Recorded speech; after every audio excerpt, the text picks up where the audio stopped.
Hi, this is Lindy Kaiser, Senior Editor of ClearanceJobs.com. In line with our theme for the month of May, we're giving you a recent question that we got that is very applicable to all of you young people or college graduates. Congratulations. Welcome to your career journey, and we hope that the national security career field is a good fit and welcomes you well. We know there's a lot of questions about the security clearance process. We recently had a question from a new applicant applying for a public trust position in the District of Columbia, asking about another one of my favorite topics, marijuana use that had been legal in the District of Columbia and how that might affect a public trust. Specifically, what they asked is if it would be easier to obtain this public trust position versus a secret or top secret security clearance. Certainly write about that on the site. The application for a public trust clearance is slightly different than the SF-86 that you fill out for a secret or a top secret clearance. But the adjudicative criteria, the guidelines, the basis for issuing public trust, secret, top secret, a confidential security clearance, they are the same. So a position of public trust is really more of a suitability determination related to the clearance process. And actually, when it comes to marijuana use, suitability guidelines can be a little bit even more stringent than what you'd see for the security clearance process.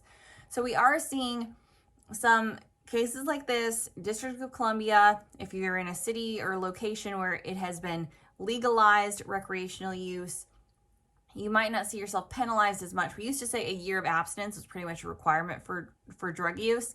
There are no hard and fast rules, however, and so I think especially if the use was insignificant related to college, so we see that used as a mitigating factor that was very much tied to state of life situation. It was something I did in college, not a lifestyle that I'm looking to continue.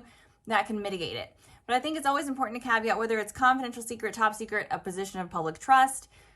The guidelines aren't necessarily different. It's important to be honest at all levels of the form. Things that can deny you a security clearance could deny you eligibility at all levels. So it's not necessarily easier or harder depending on the clearance level. The difference is the depth of the investigation. So what information might be uncovered that you haven't already reported is going to be more extensive for a top secret security clearance.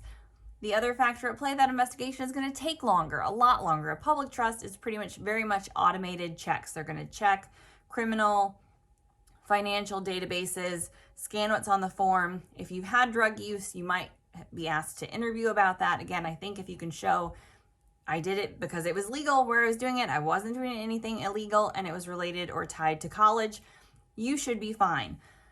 But it's not necessarily less likely to be an issue for a public trust than it would be another clearance level. So don't necessarily say, hey, I'm only going to apply for a public trust position and not for this job that requires a TS-SCI because I'm afraid they might deny me at that level. Nope, it's not a good way to look at it.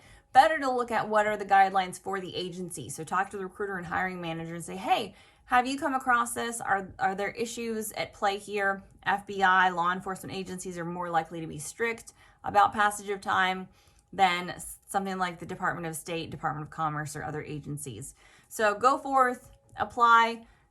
Limited drug use in the past should not stop you, but it's not necessarily easier to get that public trust than to get any other clearance level. It's all about the position, sensitivity, and the suitability guidelines, which suitability guidelines can be even more stringent and even more strictly applied depending on the agency. But for more about what is a public trust position, what is the SF-85, SF-85P, SF-86, what are the clearance levels, which I can't even keep them straight myself sometimes, you can visit us at ClearanceJobs.com.